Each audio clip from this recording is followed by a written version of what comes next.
Good morning all, welcome to AOC classes Abohar. मैं Lakhan Kumar AOC की तरफ से आपकी सेवा में हाजिर हूँ। अब यहाँ पे आपको हर एक प्रॉब्लम का जो सोल्यूशन है वो हमारे एओसी चैनल पे आपको मिलेगा। सबसे पहले मैं आपको बता दूं कि चैनल को सब्सक्राइब करना ना भूलें, और आप जब सब्सक्राइब करने जा रहे हैं तो बेल आइकन को जरूर दबा दें ताकि हमारा हर एक नोटिफिकेशन जो है आप तक आसानी से पहुँच सके। अगर आप हमारा ऑनलाइन बैच भी लेना चाहते हैं तो उसके लिए कुछ स्पेशल रहेगा, वो मैं आपको बता दूं। यहाँ पे आपको कंप्लीट सिलेबस दिया जाएगा, प्लस आपको नोट्स भी प्रोवाइड कराए जाएंगे। नोट्स के साथ साथ आपको जो है वो पीडीएफ भी प्रोवाइड करवा जाएगी, और साथ में हमारा जो टेस्ट सीरीज भी चलेगी वो साथ में ही चलेगी, और ये सब आपको एक रीजनेबल फीस के साथ मिल रहा है। So let's start AOC classes के साथ। हमारा आज का टॉपिक जो रहेगा, हमारा जो आज का टॉपिक रहेगा वो एंशिएंट हिस्ट्री का मोस्ट इंपॉर्टेंट जो टॉपिक है सिंधु घाटी की सभ्यता, जिसे आप बचपन से पढ़ते आ रहे हो, और आज के टाइम में आपको हर एक कॉम्पिटिटिव के एग्जाम के अंदर सिंधु घाटी के मोस्ट इंपॉर्टेंट जो क्वेश्चंस है वो देखने को मिलते हैं। सो आज हम सिंधु घाटी सभ्यता के वही मोस्ट इंपॉर्टेंट क्वेश्चंस को है डिस्कस करने जा रहे हैं। सो आज का जो टॉपिक है वो स्टार्ट करते हैं। हाँ जी स्टूडेंट्स, सिंधु घाटी की सभ्यता के अंदर इसका जो सबसे पहले आता है वो आता है वर्गीकरण। देखो वर्गीकरण हम हिस्ट्री को 3 पार्ट्स में डिवाइड करते हैं। देखो पहला है प्रागैतिहासिक काल, जिसे प्री हिस्टोरिक पीरियड अपन बोलते हैं। साथ में जो दूसरे पॉइंट पे रहेगा वो है पेट्रा हिस्टोरिक, आद ऐतिहासिक काल बोलते हैं। तीसरा है ऐतिहासिक काल। देखो हिस्ट्री को इन 3 पार्ट्स के अंदर डिवाइड किया गया है। प्रागैतिहासिक काल जो आपको क्या है मैं आपको बता दूं। देखो प्रागैतिहासिक काल जो है वो काल था जिसका हमारे पास आज तक कोई भी रिटर्न सोर्स या कोई इमेजेस वगैरह जो है या पिक्चर्स जो है पत्थर पर उकरी हुई या किसी भी तरह की पिक्चर्स जो हमारे पास अवेलेबल नहीं है। जिस इतिहास का हमारे पास कोई रिटर्न साक्ष्य मौजूद नहीं है उसे हम प्रागैतिहासिक काल में रखते हैं। जैसे हमारा पाषाण काल, पाषाण काल को हम प्रागैतिहासिक काल के अंदर रखते हैं। दूसरे नंबर पे आता है हमारा आदि ऐतिहासिक काल। देखो आदि इतिहास से ही आपको पता चल रहा है कि आदि यानी कि आधा इतिहास। देखो इसके अंदर क्या होता है, हमारे पास रिटर्न सोर्स तो मौजूद हैं, रिटर्न सोर्स मौजूद है, बट हम उन सोर्स को अभी तक पढ़ नहीं पाए हैं। यानी कि उस टाइम की सभ्यता के द्वारा जो सोर्स लिखे गए थे, जो लिपि यूज की गई थी, उस लिपि को आज के टाइम में हम पढ़ने में असमर्थ है। उस इतिहास को बोला जाता है आदि ऐतिहासिक काल। जैसे इसमें हम रखते हैं हमारी सिंधु घाटी की सभ्यता।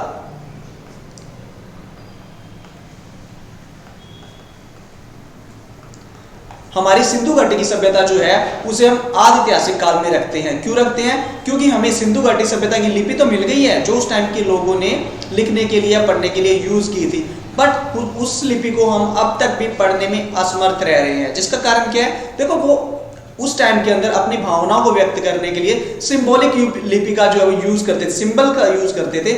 इसलिए इस लिपि को आप बोलते हैं भाव चित्रात्मक लिपि, यानी कि अपने भावों को प्रकट करने के लिए वो क्या करते थे, भाव चित्रात्मक लिपि का प्रयोग करते थे। उस लिपि को पढ़ने में आज तक हमें सफलता नहीं मिली है, इसलिए सिंधु घाटी सभ्यता को जो है आदि ऐतिहासिक काल के अंदर रखा जाता है। और तीसरा हमारा जो है वो है ऐतिहासिक काल, हिस्टोरिक पीरियड। देखो जो इतिहास किसी सभ्यता के द्वारा लिखा गया और जिसे हम पढ़ने में कामयाब भी रहे हैं, उस काल को हम रखते हैं ऐतिहासिक काल में। जैसे हमारी वैदिक सभ्यता,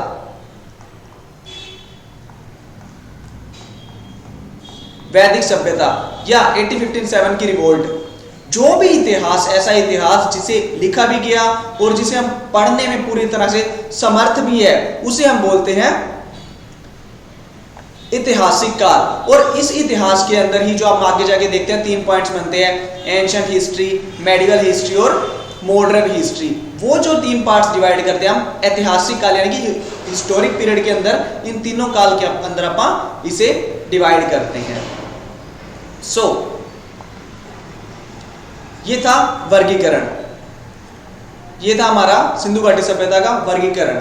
ओके, सिंधु घाटी सभ्यता की अब खोज के बारे में कुछ जान लेते हैं, कैसे इसकी शुरुआत हुई, कैसे स्टेप टू स्टेप हम आगे बढ़े। ओके, सिंधु घाटी सभ्यता का पहला जो खोज का जो स्टेप रहेगा, सिंधु घाटी सभ्यता को सबसे पहले 1826 के अंदर चार्ल्स मैसन, देखो आपने ये नाम याद रखना है, चार्ल्स मैसन बहुत इंपॉर्टेंट है। चार्ल्स मैसन सिंधु घाटी सभ्यता की खोज, सिंधु घाटी सभ्यता में सबसे पहले 1826 में चार्ल्स मैसन नामक व्यक्ति ने देखा और कहा कि इन टीलों के नीचे जरूर कोई रहस्यमयी वस्तु मौजूद है। देखो चार्ल्स मैसन जो थे वो एक अंग्रेज अधिकारी थे। ये जो होते हैं ये हमारे पश्चिमी पंजाब के दौरे पर होते हैं। वहीं पे ये एक टीले को देखते हैं जिसमें इन्हें कुछ रहस्यमयी नजर आता है, जिस पर ये एक लेख लिखकर लोगों का ध्यान जो है इस टीले की ओर आकर्षित करने की कोशिश करते हैं। बट इस कोशिश में ये नाकाम रहते हैं, यानी कि इसे एक बड़े लेवल पे लोगों को इस ओर आकर्षित करके उसकी खुदाई का काम जो है वो शुरू नहीं करवा पाते। इसका जो दूसरा अटेम्प्ट रहेगा सिंधु घाटी सभ्यता खुदाई के बारे में वो रहेगा 1854 से 56 के बीच जॉन बर्टन और विलियम बर्टन, दो इंजीनियर भाइयों ने कराची से लाहौर के बीच बिछाई जा रही रेलवे लाइन में यहाँ की ईंटों का प्रयोग किया। देखो दो भाई थे, जॉन बर्टन और विलियम बर्टन। इनको क्या है, कराची से लाहौर रेलवे लाइन बिछाने का जो है वो ठेका मिलता है। और ये क्या करते हैं, इनको जब ये खंडर दिखाई देता है, यानी कि हड़प्पा का जो टीला है वो दिखाई देता है, ये इस टीले की ईंटों का जो यूज है वो रेलवे लाइन की पटड़ी बिछाने में करते हैं। ठीक है, ये अपना क्या है मौके पे काम निकालते हैं, बट इसके ऊपर ये ध्यान नहीं फोकस कर पाते कि ये टीला कितना पुराना है, कहाँ से आया, इससे रिगार्डिंग जो इसका बैकग्राउंड है वो क्या है क्या नहीं है, ये इस टीले की तरफ ध्यान नहीं दे पाते। और क्या करते हैं कि पटड़ी बनाने में यहाँ की ईंटों का प्रयोग करते हैं और ये बात यहीं पे खत्म हो जाती है। सो तीसरा जो इसका जो अटेम्प्ट किया गया था सिंधु घाटी सभ्यता की खोज के बारे में 1856 के अंदर अलेक्जेंडर कुनिंघम के द्वारा किया गया था। अलेक्जेंडर कुनिंघम क्या करते हैं, इस सभ्यता के ऊपर सिंधु घाटी सभ्यता का जो टीला मिलता है, पहला हड़प्पा का जो टीला था, इस टीले की ये क्या करते हैं, एक पूरी की पूरी मैपिंग करते हैं। मैप के द्वारा इस टीले को पूरा का पूरा प्रदर्शित किया जाता है एक पेज पर। यानी कि ये पहला अटेम्प्ट था जब इस पर फोकस करके पहली बार किसी के द्वारा काम किया गया था, और ये किया गया था अलेक्जेंडर कुनिंघम के द्वारा। और अलेक्जेंडर कुनिंघम थे वो ही थे जिन्होंने 1861 के अंदर भारतीय पुरातत्व विभाग की स्थापना की थी। भारतीय पुरातत्व विभाग की स्थापना किसने की थी, 1861 के अंदर अलेक्जेंडर कुनिंघम ने की थी।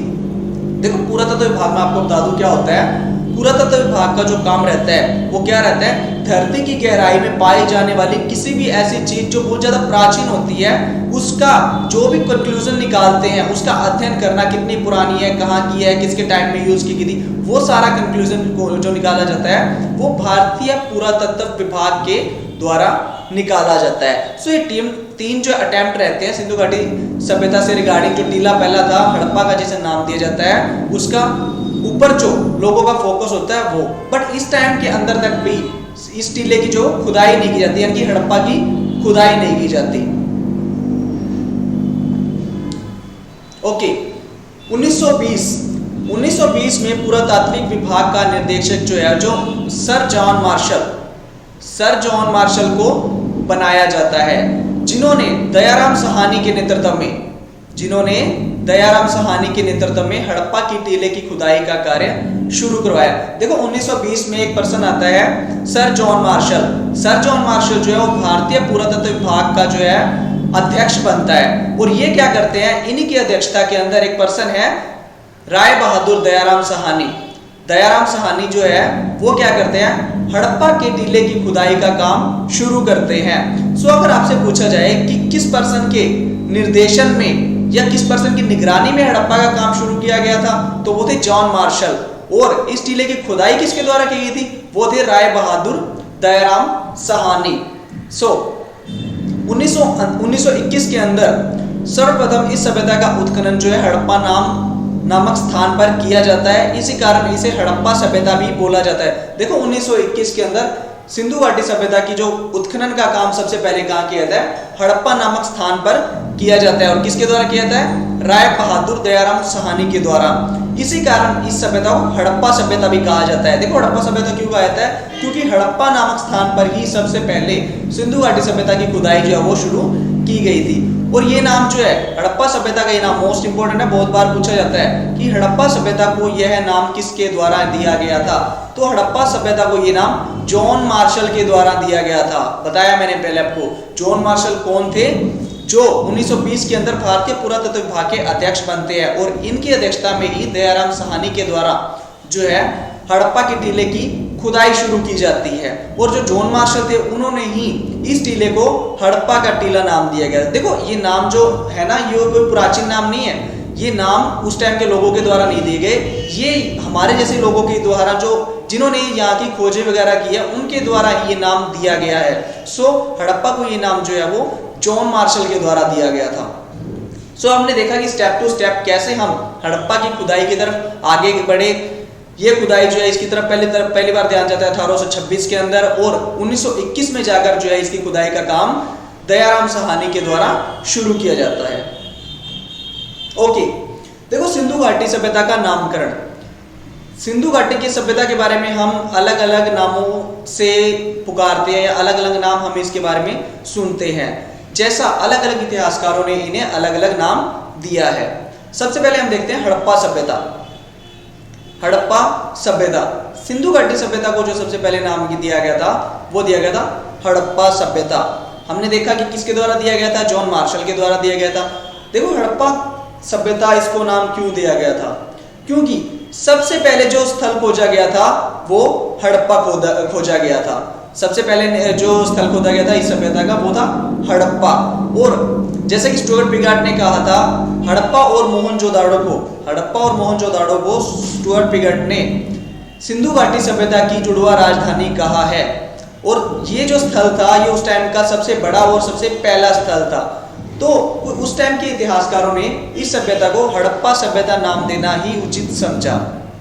दूसरा जो नाम आता है हमारे पास वो है सिंधु घाटी सभ्यता। देखो दूसरे नंबर पे इसे नाम दिया गया था सिंधु घाटी सभ्यता। सिंधु घाटी सभ्यता इसे नाम क्यों दिया गया था, देखो जो इसके शुरुआती जो मैक्सिमम स्थल है, प्लेसेस है, वो हमारी सिंधु नदी के आसपास, सिंधु नदी के आसपास जो है, यानी कि सिंधु नदी के आसपास के इलाकों में इसके ज्यादातर जो है वो प्लेसेस खोजे गए थे। सिंधु घाटी के आसपास के इलाकों में इसके ज्यादा प्लेसेस खोजे जाने के बाद एक खुदाई करने के कारण इतिहासकारों ने इसे सिंधु घाटी सभ्यता का जो है वो नाम दिया था। दूसरा नाम इसे दिया गया सिंधु घाटी सभ्यता।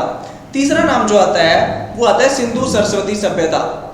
तीसरा नाम क्या आता है, सिंधु सरस्वती सभ्यता। देखो शुरुआती जो इसके प्लेसेस थे वो सिंधु नदी के आसपास पाए गए, बट जब हम देखते हैं कि बाद के प्लेसेस जो है सिंधु और सरस्वती नदी के बीच में पाए गए। इसके जो ज्यादातर प्लेसेस थे वो सिंधु नदी और सरस्वती नदी के बीच में पाए गए, यानी कि आज भी हम देखें तो इसके लगभग 1100 प्लेसेस जो है, 1100 जो है वो सिंधु और सरस्वती, इसके 1100 प्लेसेस के आसपास जो प्लेसेस हैं वो सिंधु और सरस्वती इन दोनों नदियों के बीच में पाए गए। तो इन दोनों नदियों के बीच में पाए जाने के कारण कुछ इतिहासकारों ने इसे नाम दिया सिंधु सरस्वती सभ्यता या सिंधु सरस्वती घाटी सभ्यता जो है इसे नाम दिया गया। जो चौथा नाम हम देखते हैं प्रथम नगरीय सभ्यता। प्रथम नगरीय सभ्यता, देखो इसे प्रथम नगरीय सभ्यता के नाम से भी पुकारा जाता है। देखो प्रथम नगरीय सभ्यता इसे क्यों बोला जाता है, क्योंकि ये जो सभ्यता थी ये अपनी टाइम की आसपास की सभ्यताओं से, ये जो सभ्यता थी ये अपनी आसपास की उस टाइम की सभ्यता, जैसे कि मिस्र की सभ्यता, मेसोपोटामिया की सभ्यता, चीन की सभ्यता, इन सभ्यताओं से ज्यादा विकसित सभ्यता थी। सिंधु घाटी की सभ्यता जो थी वो अपने आसपास की सारी सभ्यताओं से ज्यादा एक विकसित सभ्यता थी। जैसे कारण क्या था, कुछ तो कारण रहा होगा जिसे प्रथम नगरीय सभ्यता इसे नाम दिया गया। देखो इसके जो नगर थे, इसके जो नगर थे वो बहुत अच्छे तरीके से मेंटेन किए गए थे, बहुत अच्छे तरीके से उन नगरों को बनाया गया था। इसे देखो इनके नगरों को बनाया गया था ग्रिड पद्धति के द्वारा, ग्रिड पैटर्न आप जिसे बोलते हैं, ग्रिड पद्धति के द्वारा सिंधु घाटी सभ्यता के नगरों को बनाया गया था। जिसका कारण क्या था, ग्रिड पैटर्न, इसे आप ग्रिड पैटर्न बोलते हैं, ठीक है। ये प्लेसेस हैं और ये गलियां हैं, ठीक है, जो एक दूसरे को समकोण पर काटती थी। फायदा देखो इसका क्या होता था, ये गलियां जो है देखने में बहुत अच्छी लगती थी, प्लस इनकी सफाई करने की जरूरत नहीं पड़ती, और जैसे ही यहाँ पे तेज हवाएं चलती थी ये गलियां जो है वो अपने आप ही साफ होती जाती थी। इसके अलावा सिंधु घाटी सभ्यता की दूसरी विशेषता थी जो इसे नगरीय सभ्यता घोषित करती है, वो थी इसकी नालियों का प्रबंध।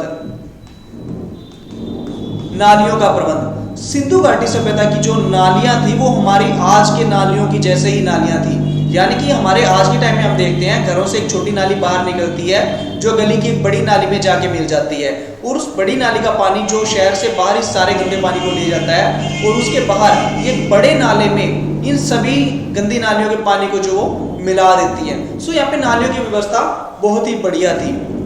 सो इन सारी व्यवस्थाओं के कारण, इन सारी खासियतों के कारण इस सभ्यता को प्रथम नगरीय सभ्यता का जो है वो दर्जा दिया जाता है। सिंधु घाटी सभ्यता को प्रथम नगरीय सभ्यता का जो है वो दर्जा दिया जाता है। ओके, जो लास्ट हमारा इसका नाम इसका दिया जाता है वो कांस्य युगीन सभ्यता। देखो, सिंधु घाटी सभ्यता को कांस्य युगीन सभ्यता कहा जाता है। हमने पहले पढ़ा हुआ है सभ्यताओं के बारे में, जैसे पाषाण युगीन सभ्यता, पाषाण युगीन सभ्यता, ताम्र पाषाण युगीन सभ्यता, ताम्र पाषाण युगीन सभ्यता, ताम्र पाषाण युगीन सभ्यता। सो देखो, पाषाण सभ्यता किसे कहा जाता है? जिसमें पत्थर का ज्यादा यूज किया गया था। ताम्र पाषाणी सभ्यता किसे कहा गया? जिसमें तांबे का और पत्थर को मिला के उसका यूज किया गया था। इसे कांस्य युगीन सभ्यता क्यों किया गया? देखो, इसके अंदर क्या है, कांस्य की मूर्तियां जो है, कांस्य के सामान जो है बहुत ज्यादा बड़ी संख्या के अंदर मिले हैं। देखो, कांसा कोई नेचुरल रिसोर्स नहीं है, नेचुरल आप मेटल बोल दें, कांसा एक नेचुरल मेटल नहीं है, इसको बनाया जाता है। और यहां से हम देखते हैं कि ये लोग दो जो मेटल्स को मिलाकर एक मेटल बनाना भी सीख गए थे। तांबा कैसे बनता है, कांसा जो है वो कांसा कैसे बनता है? तांबा प्लस टीन, तांबे और टीन को मिलाकर जो है वो कांसा बनाया जाता है। यानी कि हमें पता क्या चलता है कि सिंधु घाटी सभ्यता के लोग जो इतने निपुण थे कि वो दो मेटल्स को मिलाकर एक मेटल बनाना भी सीख गए थे। और कांसा जो है इसे हम मिश्रित धातु कहते हैं। कांसे को क्या कहते हैं? मिश्रित धातु, यानी कि दो धातुओं से मिलाकर बनाई गई जो धातु है उसे हम कांसा कहते हैं। यानी कि ये सभ्यता जो थी कांस्य युगीन सभ्यता कहलाती है, क्योंकि यहाँ पर बहुत ज्यादा मात्रा में कांसे की मूर्तियां, कांसे के बर्तन और कांसे का सामान मिला है। इस कारण सभ्यता को कांस्य युगीन सभ्यता कहा जाता है। सो हम नामकरण में देखते हैं कि पहले से हड़प्पा सभ्यता, सिंधु घाटी सभ्यता, सिंधु सरस्वती घाटी सभ्यता, प्रथम नगरीय सभ्यता और कांस्य युगीन सभ्यता जो वो कहा जाता है। ओके, हाँ जी, इसकी समकालीन सभ्यताएं। देखो, समकालीन सभ्यताएं जो है हमें उनके बारे में पता होना बहुत जरूरी है। कई बार क्वेश्चन भी पूछा जाता है। इसकी जो समकालीन सभ्यताएं थी उनमें सबसे पहले नंबर पर आती है मेसोपोटामिया की सभ्यता। सबसे पहले नंबर पर है मेसोपोटामिया की सभ्यता, जिसे सुमेरियन सभ्यता के नाम से भी जाना जाता है। इसके अलावा मिस्र की सभ्यता, मेसोपोटामिया, जिसे नील नदी की सभ्यता भी कहा जाता है। और तीसरी सभ्यता है चीन की सभ्यता, जो कहां पे विकसित हुई? पीली नदी के किनारे। पीली नदी के किनारे जो चीन की सभ्यता विकसित हुई। सो ये तीनों सभ्यताएं जो थी वो सिंधु घाटी की समकालीन सभ्यताएं थी। और यहाँ से मिले सामानों से हम ये भी अंदाजा लगाते हैं कि सिंधु घाटी सभ्यता और इन तीनों सभ्यताओं का आपस में जो है वो बिजनेस का रिश्ता रहा है, यानी कि ट्रेड का इनका रिश्ता रहा है। यहाँ की सभ्यता के लोग जो है मेसोपोटामिया, मिस्र यानी कि चीन जैसी सभ्यताओं के लोगों के साथ जाकर जो है वो अपना बिजनेस करते थे। हम आपको पता होना चाहिए कि सिंधु घाटी सभ्यता की समकालीन कौन कौन सी सभ्यताएं थी। सो मेसोपोटामिया की सभ्यता, जिसे सुमेरियन सभ्यता बोला जाता है, मिस्र की सभ्यता, जिसे नील नदी सभ्यता बोला जाता है, और चीन की सभ्यता, ये तीनों सभ्यताएं जो थी वो सिंधु घाटी सभ्यता की समकालीन सभ्यताएं थी। सो देखो, ये जो हम डिस्कस कर रहे थे क्वेश्चन, आपसे कई बार एग्जाम में पूछा जाता है कि सिंधु घाटी सभ्यता जो है उस सभ्यता की समकालीन सभ्यता कौन सी नहीं है। देखो, कौन सी सभ्यता जो है इसके समकालीन नहीं है। हमने पढ़ा जो मिस्र की सभ्यता है, जो मिस्र की सभ्यता है वो भी इसके समकालीन है। मेसोपोटामिया के बारे में भी हमने पढ़ा है, मेसोपोटामिया की सभ्यता भी जो है वो सिंधु घाटी सभ्यता की समकालीन सभ्यता रही है। चीन की सभ्यता जो पीली नदी के पास विकसित हुई वो भी सिंधु घाटी सभ्यता के समकालीन सभ्यता थी। देखो, ग्रीक की सभ्यता के बारे में हमने नहीं पढ़ा। ग्रीक जो सभ्यता थी उसके बारे में हमने नहीं पढ़ा। क्यों नहीं पढ़ा? क्योंकि ग्रीक की सभ्यता जो थी वो सिंधु घाटी सभ्यता के समकालीन सभ्यता नहीं थी। हमने डिस्कस किए तीन सभ्यताएं, मिस्र की सभ्यताएं, मेसोपोटामिया की सभ्यता और चीन की सभ्यताएं। यानी कि ये तीनों सभ्यताएं जो थी वो सिंधु घाटी सभ्यता के समकालीन सभ्यता थी। जो ग्रीक की सभ्यता हम पढ़ते हैं, ग्रीक की सभ्यता सिंधु घाटी सभ्यता के समकालीन सभ्यता नहीं थी। तो आपको ये पता होना चाहिए कि कौन सी सभ्यता इसके समकालीन थी और कौन सी सभ्यता समकालीन नहीं थी। ये क्वेश्चन बहुत बार एग्जाम में पूछा गया है। हाँ जी, नेक्स्ट, सिंधु घाटी सभ्यता का काल निर्धारण, यानी कि किस काल से, यानी कि किस समय से लेकर किस समय तक जो है वो सिंधु घाटी की सभ्यता का काल रहा है। ओके, सिंधु घाटी सभ्यता के काल के अनुक्रम के बारे में कोई स्पष्ट प्रमाण जानकारी नहीं है। देखो, सिंधु घाटी सभ्यता का जो काल है उसके बारे में हमारे पास कोई भी जो सटीक जानकारी मौजूद नहीं है। ये सभी क्या है, आइडियाज पे डिपेंड है। सिंधु घाटी सभ्यता काल ये था, हर इतिहासकार ने सिर्फ अपने आइडियाज दिए हैं। कोई भी अभी तक परफेक्ट नहीं बता पाया कि इस काल से इस काल के बीच सिंधु घाटी सभ्यता का जो है वो टाइम था। फिर भी देखो इसके कारण क्या है, हम दो कारण इसके देखते हैं कि कैसे नहीं पता चल पा रहा कि इसका जो एक परफेक्ट टाइम पीरियड था वो क्या था। देखो, अभी तक इस सभ्यता की लिपि नहीं पढ़ी जा चुकी है।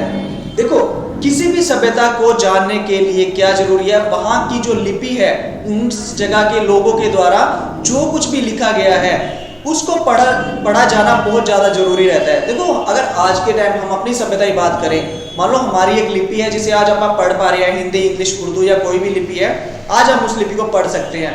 देखो, आज से लगभग 1000 साल बाद मान लो ये सभ्यता, हमारी सभ्यता जो विलुप्त हो जाए और बाद में कोई सभ्यता आकर यहाँ पे रहने लगे, अगर उन्हें हमारी लिखी गई लिपि जो है वो मिलती है और उस लिपि को पढ़ने में वो कामयाब रह पाते हैं, तो क्या है, वो हमारे बारे में जान पाएंगे, हमारी सभ्यता के बारे में जान पाएंगे, हम क्या कुछ कर चुके हैं, क्या हमारे पास है, क्या कर रहे थे, ठीक है, वो उस सारी चीज़ों के बारे में जान पाएंगे। हम हमारी क्या अचीवमेंट्स रही हैं, इस सब के बारे में वो जान पाएंगे, जो उनके लिए बहुत ज़्यादा हेल्पफुल रह सकती है। देखो, लिपि को पढ़ा जाना बहुत जरूरी है। बट सिंधु घाटी सभ्यता की जो लिपि है, उस लिपि को पढ़ने में हम आज तक नाकामयाब रहे हैं। क्यों? कारण क्या है? देखो, वो सिंधु घाटी सभ्यता के जो लोग थे वो क्या यूज करते थे, चित्रात्मक लिपि का प्रयोग करते थे। अपने भावों को प्रकट करने के लिए वो चित्रों का सहारा लेते थे, ठीक है। और आज उस चित्र को पढ़ने में या उस लिपि को पढ़ने में हमारे पास कोई प्रॉपर जो सोर्स मौजूद नहीं है, जिस कारण से क्या है, हम उस टाइम की लिपि को पढ़ नहीं पा रहे हैं। अगर भविष्य की आप बात करें तो जब ये लिपि पढ़ी जाएगी तो हो सकता है कि ये लिपि हमें उस सभ्यता के लोगों के बारे में जानने में बहुत ज्यादा मदद कर सके और उस सभ्यता के जो राज है वो हमारे सामने आ सके। देखो, दूसरा कारण क्या है कि इसका जो टाइम पीरियड आप पूरी तरह से क्यों डिसाइड नहीं कर पा रहे। अभी तक इसके स्थलों की पूरी तरह से उत्खनन नहीं हो पाया है। देखो, उत्खनन का मतलब क्या होता है, खुदाई, यानी कि सिंधु घाटी के सभ्यता के हमें जो स्थल मिले हैं उन स्थलों की क्या अभी तक पूरी हम खुदाई यानी कि उसकी लास्ट सतह तक अपन नहीं पहुंच पाए हैं, जिस कारण से हम उसका प्रॉपर जो एक टाइम है वो निर्धारित नहीं कर पा रहे हैं। देखो, फिर भी कुछ इतिहासकारों ने अपने अपने ओपिनियन दिए हैं। जैसे हम पहले नंबर पर देखते हैं जॉन मार्शल, जिसने सिंधु घाटी सभ्यता का टाइम बताया है कुछ। देखो, जॉन मार्शल को हम क्यों कर रहे हैं, क्योंकि देखो, जॉन मार्शल ने ही 1921 में जो है हड़प्पा की खुदाई का काम शुरू करवाया था। हमने पढ़ा है राय बहादुर दयाराम सहानी के द्वारा। सो कम से कम इसके बारे में तो हमें पता होना जरूरी है कि इसने जो सिंधु घाटी की टाइमिंग है उसके बारे में अपना क्या ओपिनियन दिया है। सो सिंधु घाटी सभ्यता का जो इसने टाइम बताया है वो बताया 3200 से 2750 ईसा पूर्व के लमसम, यानी कि 3250 से लेकर 2750 के बीच में ही इस सभ्यता का जो है फैलाव, विस्तार और पतन हुआ था। इसके अलावा हम एक और देखते हैं इतिहासकार डीपी अग्रवाल।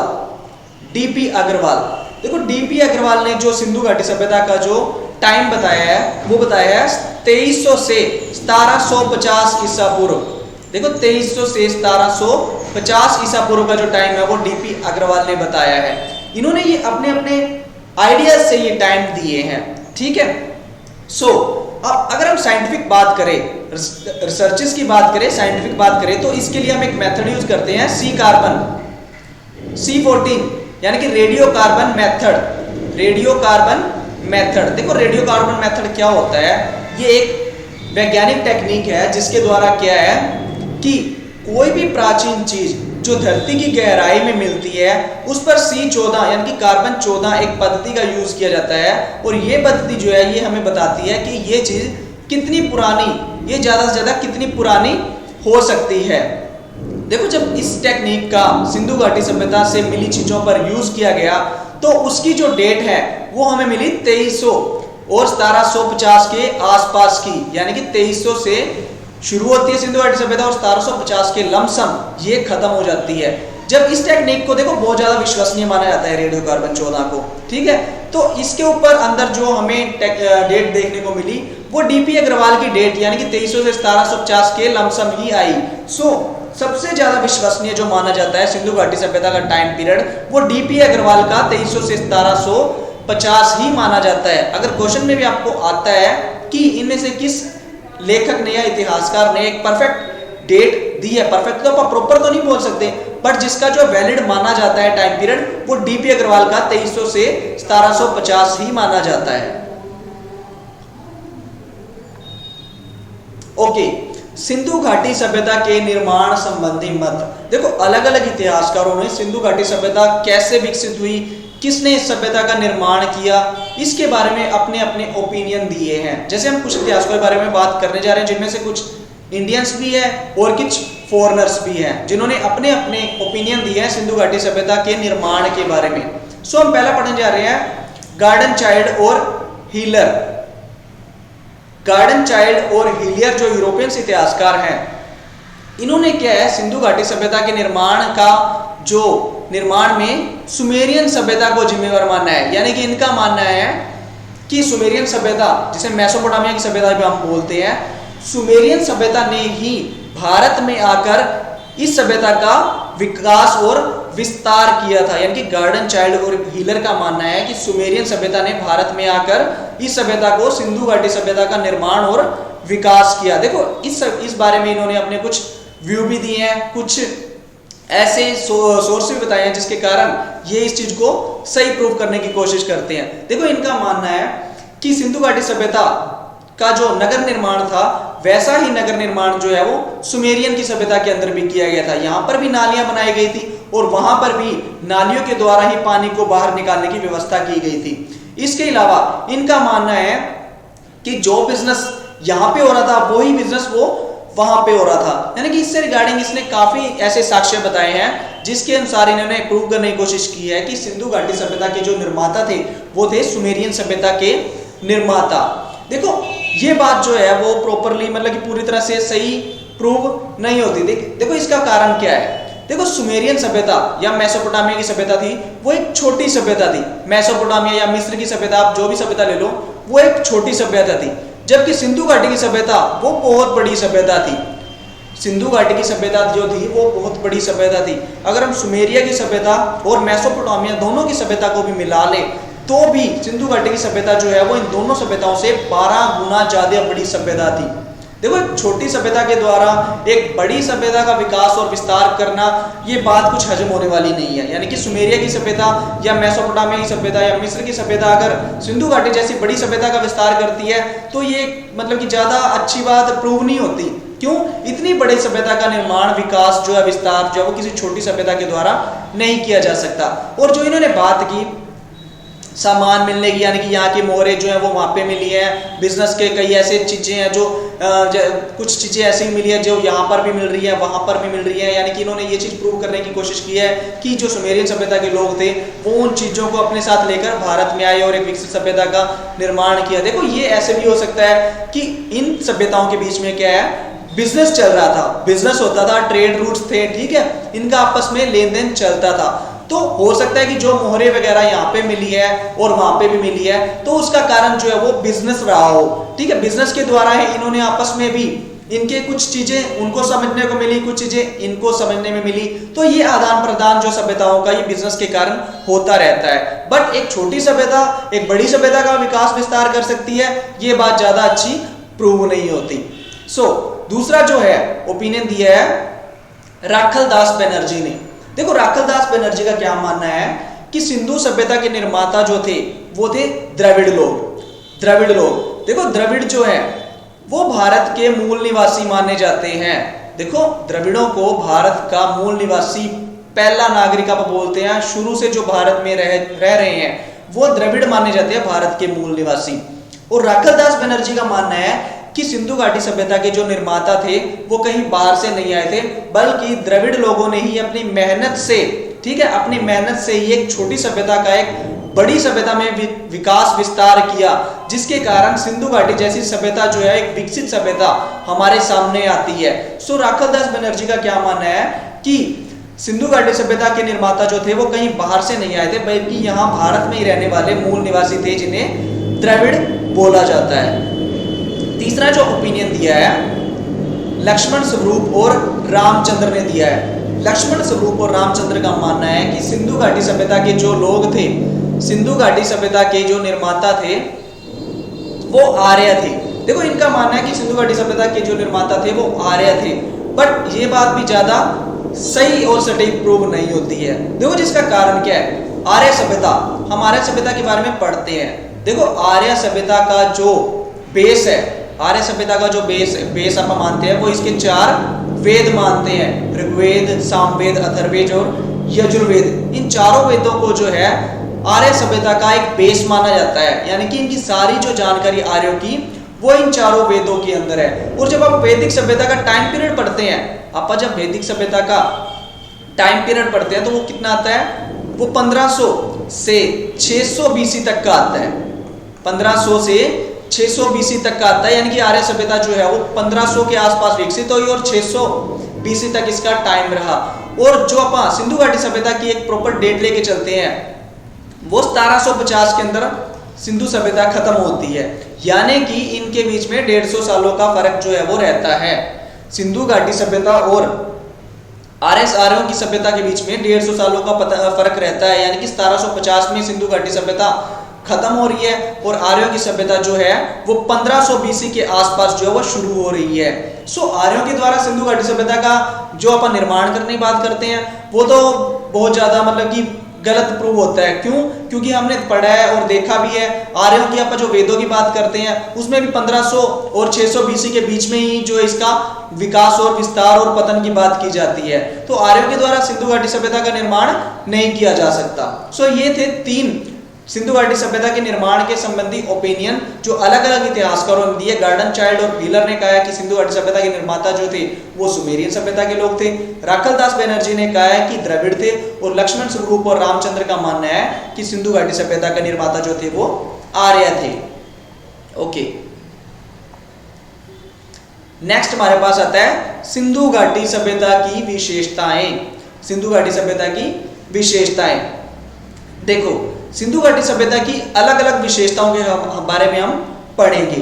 पहली जो विशेषता है सिंधु घाटी सभ्यता की, जो पहली विशेषता है वो एक नगरीय सभ्यता, यानी कि सिंधु घाटी की सभ्यता जो थी वो एक नगरीय सभ्यता थी, जिसके बारे में हम पहले भी डिस्कस करके आ चुके हैं। यानी कि ये अपने आसपास की सभ्यताएं, मिस्र की सभ्यता, मेसोपोटामिया की सभ्यता और चीन की सभ्यता, तीनों सभ्यताओं से ज्यादा विकसित सभ्यता थी सिंधु घाटी की सभ्यता। यहाँ का नगर नियोजन जो है वो इन तीनों सभ्यताओं से ज्यादा परफेक्ट था और बहुत अच्छे तरीके से जो मेंटेन किया गया था। हमने ग्रिड पैटर्न के बारे में पढ़ा, ठीक है।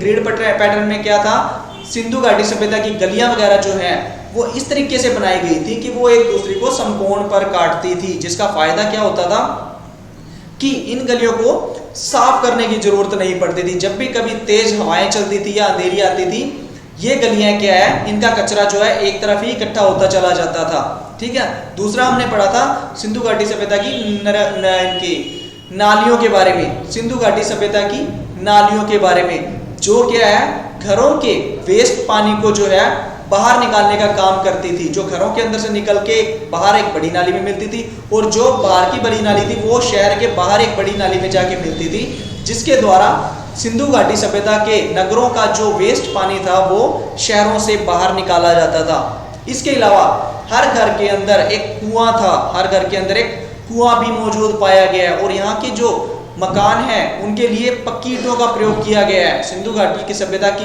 ईंटें जितनी पक्की थी वैसी इस टाइम की किसी सभ्यता की ईंटें नहीं मिली हैं। सो ये सारी विशेषताएं क्या है, सिंधु घाटी सभ्यता को एक नगरीय सभ्यता जो है वो प्रूव करती है।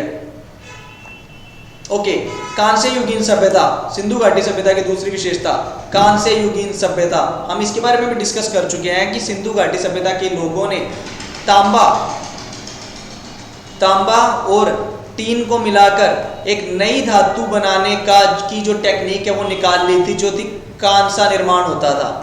सिंधु घाटी के सभ्यता के लोग जो है वो दो नेचुरल धातुओं को मिलाकर एक नई धातु मिलाकर बनाने के बारे में सीख चुके थे, जिसे हम कांसा कहते हैं। और कांसा जो है वो मिश्रित धातु है, वो नेचुरल धातु नहीं है। कांसा वो एक मिश्रित धातु है। यहाँ पर बहुत बड़ी मात्रा में जो है वो कांसे की वस्तुएं मिली है, कांसे की मूर्तियां मिली है, कांसे के बर्तन मिले हैं, कांसे के खिलौने मिले हैं। ठीक है, सो कांसे की इतनी बड़ी मात्रा में वस्तुओं मिलने के कारण इस सभ्यता को कांस्य युगीन सभ्यता कहा जाता है। जैसे कि हम पाषाण काल के बारे में पढ़ते हैं, जहां पर सबसे ज्यादा जो वस्तुएं मिली है वो पत्थरों की मिली है, यानी कि पाषाण की मिली है। सो उस कारण उस सभ्यता को पाषाण सभ्यता कहा गया। ताम्र पाषाण सभ्यता के बारे में हमने पढ़ा, ताम्र पाषाण सभ्यता के बारे में हमने पढ़ा, जिसमें ताम्र और पत्थरों को मिलाकर वहां की सभ्यताओं के द्वारा जो है हथियार बनाए गए, उनका उन्होंने यूज किया, तो इसे हम ताम्र पाषाणिक सभ्यता कहते हैं। कांस्य युगीन सभ्यता, जिसके अंदर सबसे ज्यादा कांसे का प्रयोग किया गया है, इसी कारण सिंधु घाटी सभ्यता को हम कांस्य युगीन सभ्यता भी बोलते हैं। ओके, जो तीसरी इसकी विशेषता है आदिऐतिहासिक सभ्यता। देखो, इसके बारे में हमने शुरू में पढ़ा था। इतिहास को अपन 3 पार्ट्स में डिवाइड करते हैं, प्रागैतिहासिक काल, आदिऐतिहासिक काल और ऐतिहासिक काल। आदिऐतिहासिक काल वो काल है जिसकी लिपि तो हमें मिली है, ठीक है, जिसकी लिपि तो हमें मिली है, पर अभी तक इस लिपि को पढ़ा नहीं जा सका है। आदिऐतिहासिक सभ्यता कौन सी होती है? जिसकी हमें लिपि तो मिली है, बट इस लिपि को हम पढ़ने में कामयाब नहीं हो पाए हैं। इसी कारण से इस सभ्यता को, सिंधु घाटी सभ्यता को हम किस में रखते हैं? हम आदिऐतिहासिक सभ्यता में रखते हैं। और इससे पहले थी प्रागैतिहासिक सभ्यता।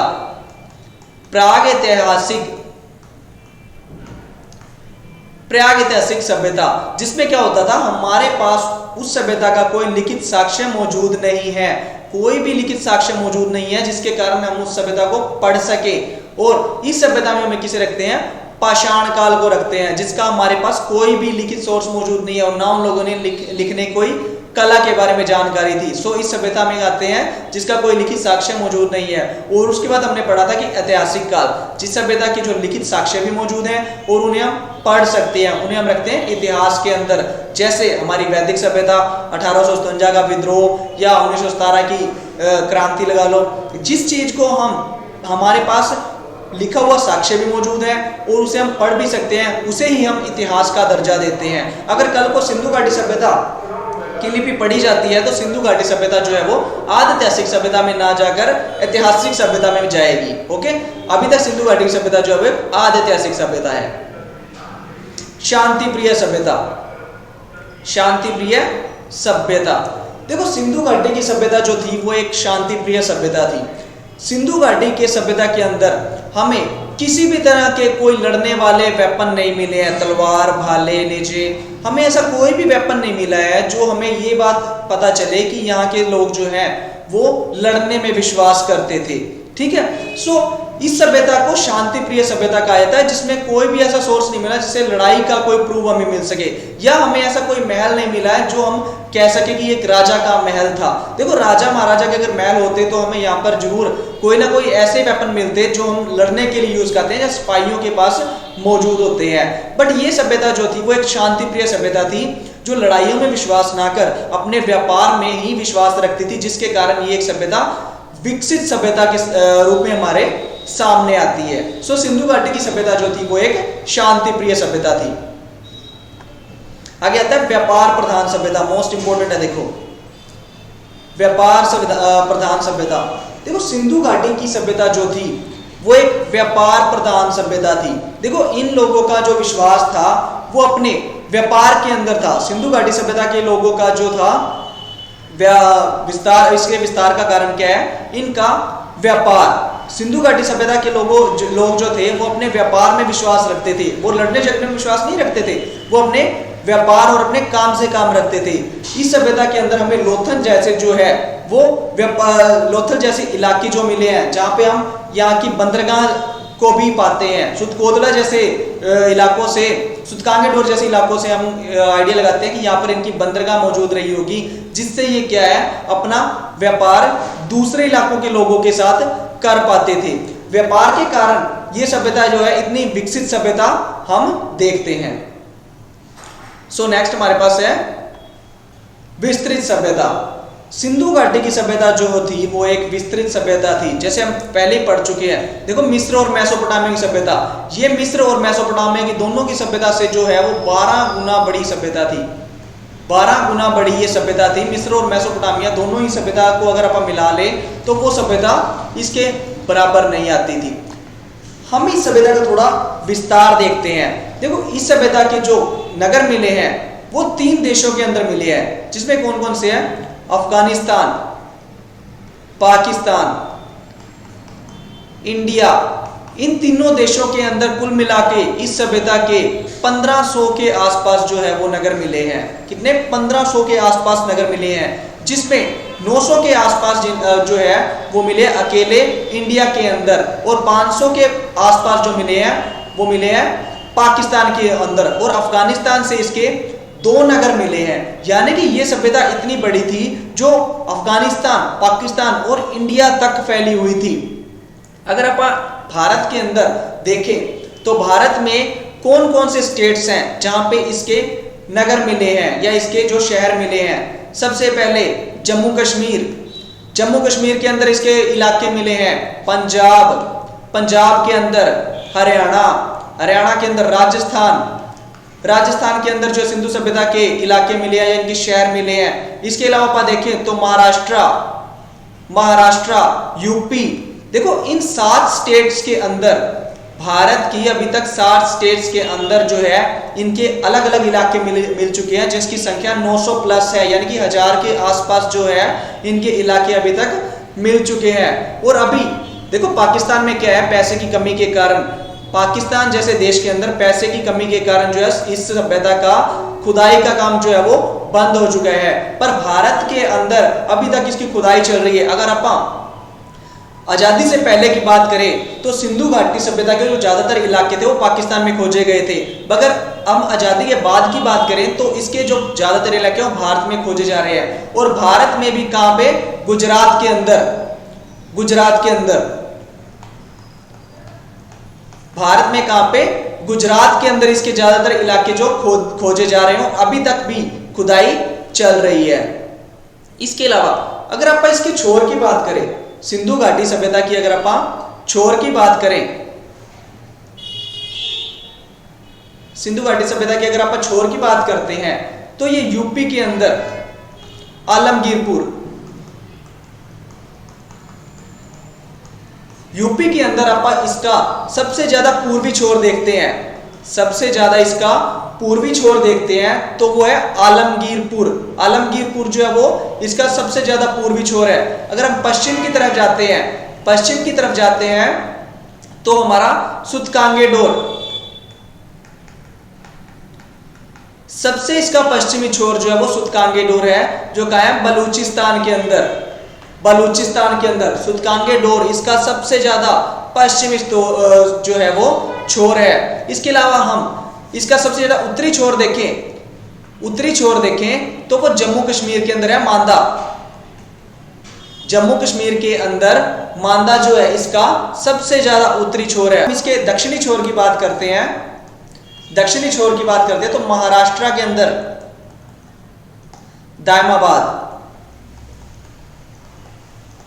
इसका सबसे ज्यादा जो दक्षिणी छोर था वो महाराष्ट्र के अंदर था, दायमाबाद।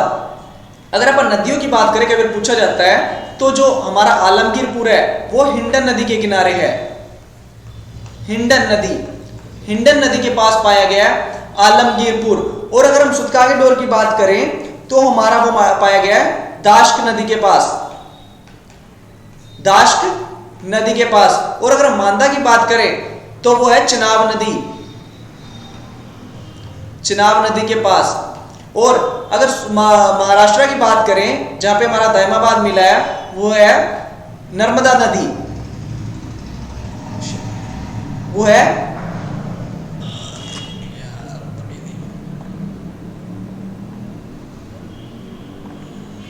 अगर हम महाराष्ट्र की बात करें, महाराष्ट्र की बात करें तो जहां पे जो दायमाबाद मिला था वो गोदावरी नदी के पास, गोदावरी नदी के पास। तो देखो इसका विस्तार जो था, इसका जो विस्तार है वो हमारे सबसे ज्यादा इसका पूर्वी छोर देखा जाए तो यूपी के अंदर आलमगीरपुर है, और सबसे ज्यादा पश्चिमी छोर देखा जाए तो वो बलूचिस्तान के अगर अंदर जो है वो सुतकांगे डोर है। सबसे ज्यादा उत्तरी छोर अगर आप इसका देखें तो वो है जम्मू कश्मीर के अंदर मांदा, और सबसे ज्यादा इसका दक्षिणी छोर देखें तो वह महाराष्ट्र के अंदर दायमाबाद। सो ये था इस सभ्यता का विस्तार, और इस सभ्यता के बारे में आगे अपन करने जो